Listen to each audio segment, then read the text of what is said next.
ہمارے ایک دوست نے ایک واقعہ سنایا تھا قبر کے عذاب کا, مجھے یقین نہیں تھا, میں نے کہا ایسا نہ ہو ان کے دماغ میں تخیل ہو, تو میں نے اس کی تصدیق کروائی اس علاقے میں, اس گاؤں میں, اور لوگوں کو کال کر کے پوچھی ایسا ہوا, انہوں نے کہا ایسا ہوا ہے. تو پھر مجھے یقین آیا. وہ قبر بار بار نا اس کو نکال کے باہر پھینک دیتی تھی, بندے کو ڈالتے تھے قبر میں. اس نے بہت سے علماء شہید کروائے تھے نالائق نے. اس کا جرم یہ تھا کہ وہ مخبریاں کر کر کے نا علماء کو قتل کرواتا تھا. اس مخبر کے ساتھ ایسا ہوا اس گاؤں میں, جب اس کو دفنایا ہے تو چلیں اب بات آئی گئی ہے تو پورا واقعہ سنا دوں. تو وہ جنہوں نے دفنایا نا, وہ ان سے میرا بھی تعلق تھا, میرے بیان سنتے تھے, تو مجھے آ کے انہوں نے واقعہ سنایا کہ ایسا کوئی مخبر تھا جو علماء کو شہید کرواتا تھا مخبریاں کر کر کے. تو جب اس کو دفنایا, کہہ رہے ہیں اس کے والد میرے پاس آئے, ہم لوگ کے پاس آئے, انہوں نے کہا کہ بھائی میں جب صبح جاتا ہوں تو میرے بچے کی جو لاش ہے نا وہ قبر سے باہر پڑی ہوئی ہوتی ہے, تو میں بڑا پریشان ہوں, کیا کروں.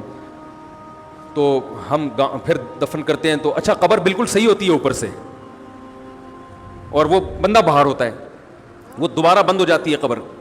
تو ہم بڑے پریشان ہیں, کیا کریں, یہ کوئی شخص شرارت کر رہا ہے. تو کہہ رہے ہیں, ہم نے کہا بھائی ہم تو نہیں کر رہے شرارت. کہا تو اگر دوسرا ہم شرارت کوئی کر بھی رہا ہوتا تو قبر کو خودی بھی تو ہونا. تو انہوں نے کہا, پھر یہ مشورہ انہوں نے ان کو دیا کہ تم ایسا کرو, لڑکا جو قتل ہوا, جو مرا تھا نا, جو قبر میں تھا, جس کی لاش باہر, نوجوان تھا, وہ بڑا مخبر آدمی تھا, وہاں کے گاؤں کے لوگوں نے بتایا. تو اس کی لاش جب باہر پڑی ہوتی تو باپ اور بھائی کو لوگوں نے مشورہ دیا اس لڑکے کے کہ تم لوگ رات کو قبرستان میں جا کے بیٹھ جاؤ, پہرا دو کہ کون آتا ہے نکال کے جاتا ہے اور قبر کو پیک کر کے چلا جاتا ہے. تو وہ صاحب مجھے بتا رہے تھے کہ اگلے دن وہ چیختے ہوئے آئے ہیں, چیختے ہوئے, باپ اور بھائی جو ہے نا, کہہ رہے ہم نے رات کو منظر دیکھا کہ پہلے ہمیں رات جب اندھیرا ہوا ہے نا تو قبر کے اندر سے چیخنے کی آواز آئی, اور ہمارے سامنے قبر کھلی ہے تو ہم نے اس لڑکے کو دیکھا کہ آگ جل رہی ہے اس کی لاش پہ, اور وہ ایسے ایسے اپنے سر کو پیٹ رہا ہے. کہہ رہے ہم تو خوف کی وجہ سے بے ہوش ہو گئے, ہمیں نہیں پتا اس کے بعد کیا ہوا. ہوش میں آیا تو وہ لاش باہر پڑی ہوئی تھی. تو میں نے کہا یار پھینکو بھی دنیا میں کم نہیں ہوتے. تو میں نے پھر تصدیق کے لیے ایک دو لوگوں سے رابطہ کیا, انہوں نے بتایا کہ ایسا ہوا ہے ہمارے ساتھ. تو یہ جو ترکی کا جو تھا نا اتا ترک, وہ مصطفیٰ کمال کو میں اکثر بیچارے کو کمال اتا ترک جو ہے نا, تو وہ غلطی سے کئی دفعہ میں نے کمال اتا ترک کے چکر میں مصطفیٰ کمال کا واقعہ بیان کر دیا. وہ مصطفیٰ کمال کا نہیں ہے, وہ کمال اتا ترک ہے. تو بھائی مصطفیٰ کمال اگر سن رہے ہو تو پیشگی معذرت.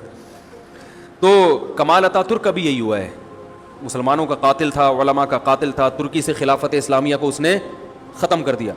بہت یہ جو آج جو کچھ دنیا میں ظلم ہو رہا ہے اس سب کی بنیاد رکھنے والا اتا ترک ہے. خلافت عثمانیہ ہوتی تو نہ کشمیر کا مسئلہ کھڑا ہوتا, نہ بوسنیا کا مسئلہ کھڑا ہوتا. یہ ساری مصیبتیں جو آئی ہیں, مسلمانوں کا جو اتحاد ختم ہوا, تو اس کے ساتھ بھی ایسا ہی ہوا.